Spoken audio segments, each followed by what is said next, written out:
आप सब इतनी बड़ी संख्या में मेरे इन साथियों को आशीर्वाद देने आए हैं। आप मेरे इन साथियों की जितनी ताकत बढ़ाओगे, इतनी मोदी नीतीश की ताकत बढ़ेगी। और इसलिए मोदी नीतीश की ताकत को बढ़ाने के लिए मेरे इन सभी साथियों को आपको वोट देकर के ताकत देनी है, आपके आशीर्वाद देने हैं। मेरे साथ बोलिए, भारत माता की, भारत माता की, भारत माता की। मैं अभी इन लोगों के बीच में जाऊंगा। हमारे रूडी जी भी रहेंगे, हमारे चिराग जी भी रहेंगे और हम एक फोटो इन सारे उम्मीदवारों के साथ कराएंगे। लेकिन आपसे मेरी अपेक्षा है, आपके आशीर्वाद मजबूती के साथ मिले, एक एक वोट इन लोगों को मिले। बोलिए भारत माता की।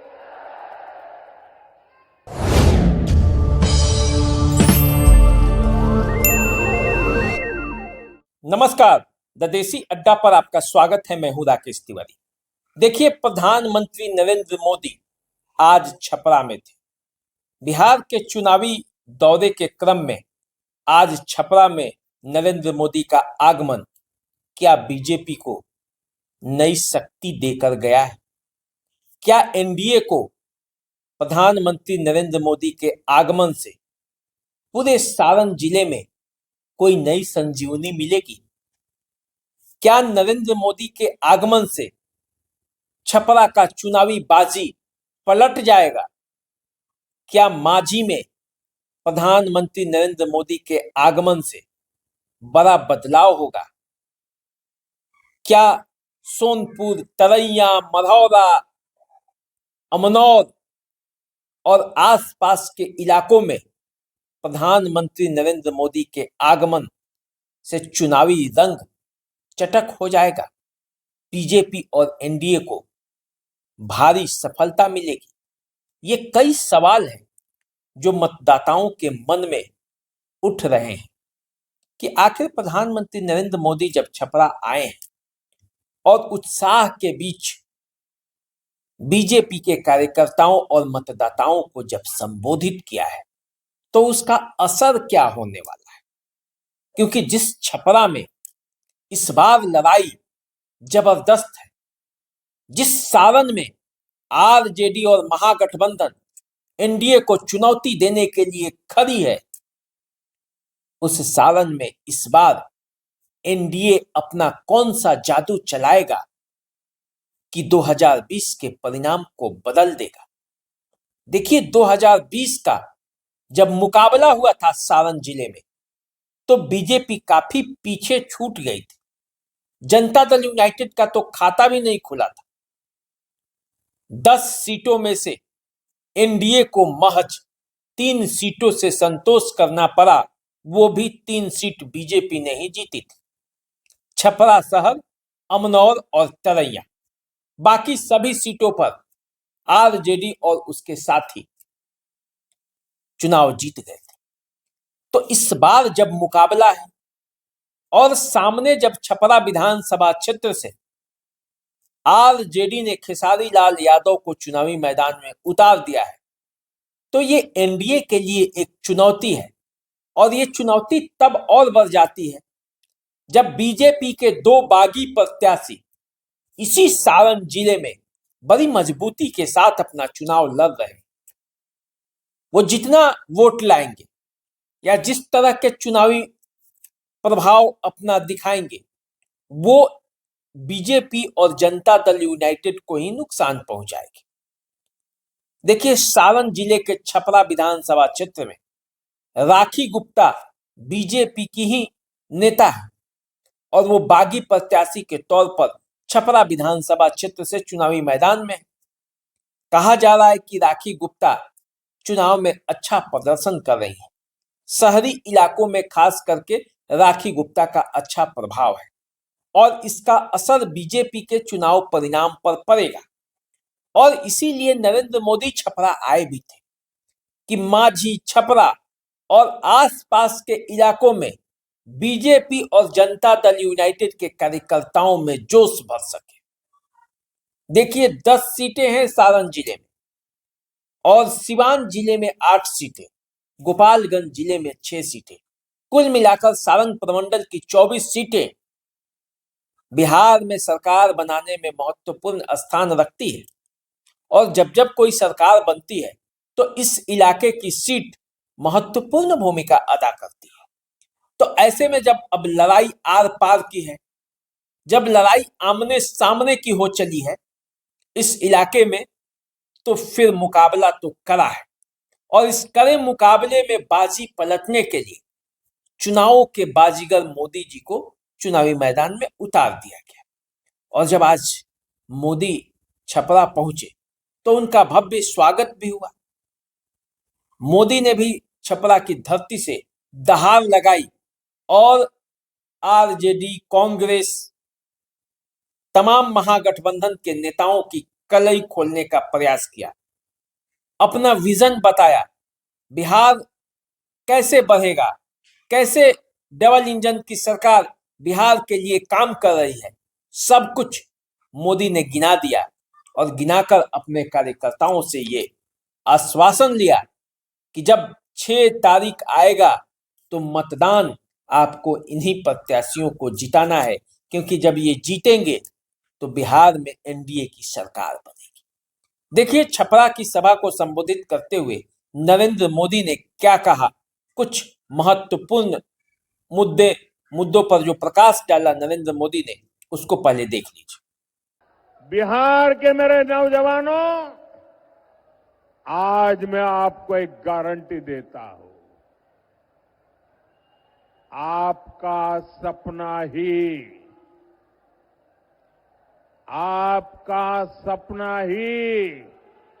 मेरा संकल्प है।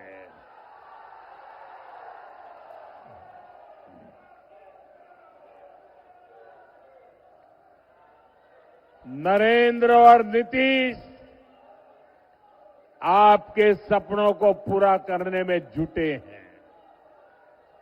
बिहार में सुशासन से समृद्धि की यात्रा अनवरत चलती रहे, इसके लिए भाजपा, एनडीए के इन सभी साथियों को विधानसभा जाना जरूरी है। और इसलिए मैं आज इन सब के लिए आपके आशीर्वाद मांगने के लिए आपके पास आया हूं।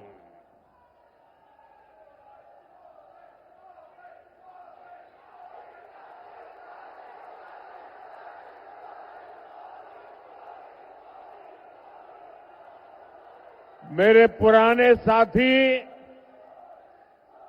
मेरे मित्र राजीव प्रताप मुझे भी बता रहे थे कि कई लंबे 48 घंटों से बारिश धूम चल रही थी। एक तरफ दिवाली गई, छठ पूजा का इतना पवित्र महत्वपूर्ण त्योहार, और इतनी सारी बारिश, इसके बावजूद भी छपरा का जो माहौल मैं देख रहा हूं, वो यही कह रहा है, फिर एक बार एनडीए सरकार, फिर एक बार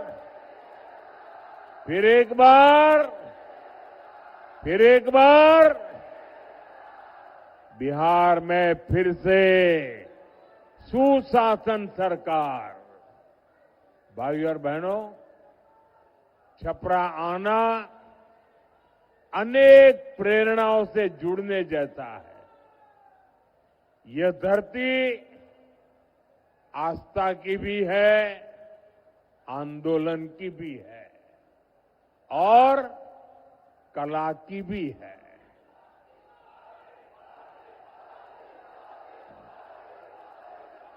इस मिट्टी में जादू है जो शब्दों को भी जीवंत बना देती है। भिखारी ठाकुर जी ने इसी मिट्टी की महक समाज के संघर्ष और लोक जीवन की पीड़ा को गीतों में पिरोया था। पूर्वांचल का सांसद हूं।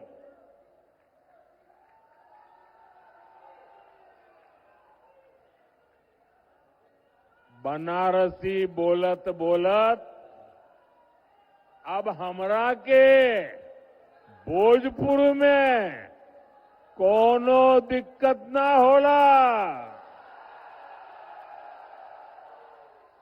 काफी कुछ अब समझ में आई गई बा।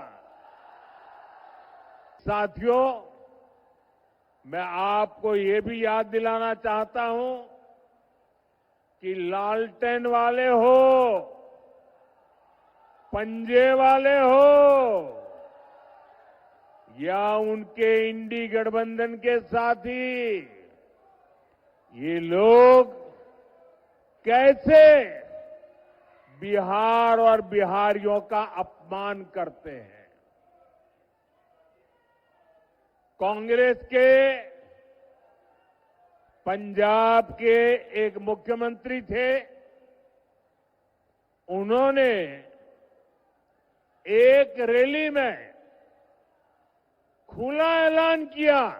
ये जरा सुनिए, ये पंजाब के कांग्रेस के मुख्यमंत्री ने मुख्यमंत्री पद पर रहते हुए ऐसा खुला ऐलान किया कि बिहार के लोगों को वो अपने राज्य पंजाब में घुसने नहीं देंगे। कांग्रेस के मुख्यमंत्री ने पंजाब में भाषण किया और उस समय मंच पर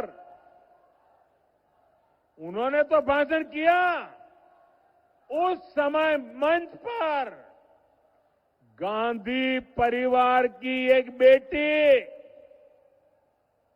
जो आजकल पार्लियामेंट में बैठती है, वो जब एक बोल रहे थे कि पंजाब के लोगों, बिहार के लोगों को पंजाब के मुख्यमंत्री पंजाब में घुसने नहीं देंगे, और ये कांग्रेस के इतने बड़े परिवार की बेटी खुश होकर के तालियां बजा रही थी।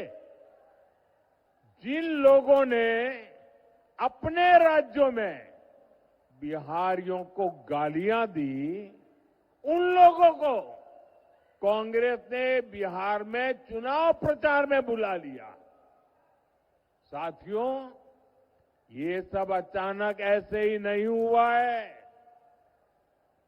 ये बिहार के चुनाव में कांग्रेस की सोची समझी साजिश के तहत हुआ है।